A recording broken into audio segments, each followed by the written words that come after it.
गाजियाबाद की धौलाना विधानसभा का सियासी हाल। सपा फिर से वापसी करने के लिए दिख रही है तैयार। धौलाना में साइकिल की रफ्तार पकड़ने के पूरे संकेत। बीजेपी भी जीत के लिए लगा रही है पूरी जोर आजमाइश। 2017 में जीतने वाली बीएसपी की हालत अब दिख रही पतली। गाजियाबाद जिले की धौलाना विधानसभा सीट पर यूपी के एमएलसी चुनावों के बाद से ही सियासी घमासान का माहौल देखने को मिल रहा है और इस घमासान में 2017 में हारने वाली सपा मजबूती हासिल करती दिख रही है। ऐसे में पहले जानते हैं कि यहाँ का इतिहास क्या कहता है, साथ ही जानेंगे कि कौन से कारण हैं जो सपा के लिए फायदे का संकेत दे रहे हैं। धौलाना विधानसभा पर अब तक मात्र 2 बार विधानसभा चुनाव हुए हैं। धौलाना विधानसभा में मतदाताओं की संख्या कुल 3,79,412 है। पहली बार 2012 में यहां विधानसभा का चुनाव हुआ। पहले विधानसभा चुनाव में सपा के धर्मेश सिंह तोमर ने जीत दर्ज की। बीएसपी दूसरे नंबर पर और बीजेपी चौथे नंबर पर रही। 2017 विधानसभा चुनाव में सपा की गुटबाजी सपा की हार का कारण बनी।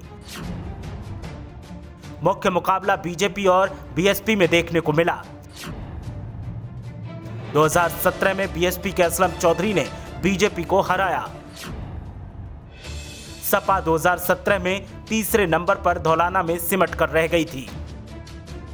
2012 में जीतने वाली सपा को भले ही 2017 में हार का सामना करना पड़ा हो, लेकिन अब सपा की साइकिल धौलाना में रफ्तार पकड़ने के लिए तैयार है, क्योंकि आवाम के मन में अब सपा के लिए बेहद हमदर्दी है।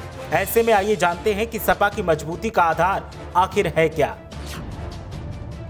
धौलाना में 2017 में जीतने वाली बीएसपी अब कमजोर है। बीएसपी का वोट बैंक भी अब सपा के खाते में दिखाई दे रहा है, क्योंकि बीएसपी ने अपने विधायक असलम चौधरी को निलंबित कर दिया है। असलम चौधरी के खिलाफ कार्रवाई एमएलसी चुनाव के वक्त हुई थी।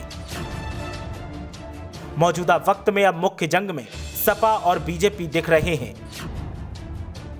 ऐसे में अगले चुनाव में बीजेपी वर्सेस सपा मुकाबला होने वाला है।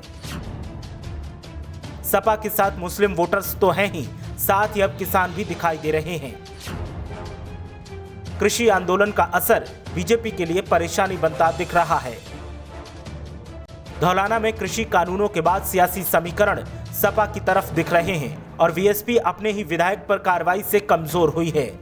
हालांकि समीकरण सपा के पक्ष में है जरूर, लेकिन सपा को इन समीकरणों को ताकत में बदलने के लिए जी जान से मेहनत करनी होगी, क्योंकि पार्टी के पक्ष में आवाम तो है, लेकिन लीडरशिप में अब भी 2017 वाले हालात बने हुए हैं। ऐसे में सपा को बेहतरी से काम करके आवाम के साथ साथ लीडरशिप को भी मजबूत करना होगा। ब्यूरो रिपोर्ट, मीडिया हलचल।